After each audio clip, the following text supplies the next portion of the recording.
Өнгөрсөн амралтын өдөр эхэлсэн цасан шуурганаараа 2 хүний амнаас ирсэн харамсалтай хэрэг гарлаа.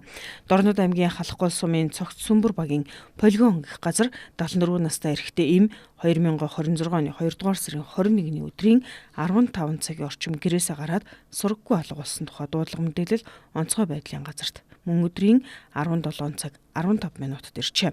За Тус аймгийн онцгой байдлын газрын 90 хайх аврах анги, Халахгүй сум дах гал төмөр унтраах аврах 62 дугаар анги болон сумын мэрэгжлийн анги хөлийн цэргийн ТГ 198 дугаар ангийн алба хаагчид хамтран 3 дахь өдрөө 90 хайх ажиллагааг зохион байгуулж 23-ны буюу өнөөдөр 12 цаг 32 минутад осгож нас орсон байдалтай зогцсыг нь олсон байна.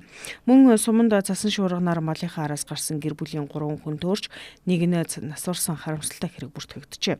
Тодорхойлбол 11 настай хүн аавтайгаа 9 минут олдож эрүүл мэндийн тусламж аваад байгаа бол ээж нь нас орсон гэх мэдээллийг албаныхан өгч байна.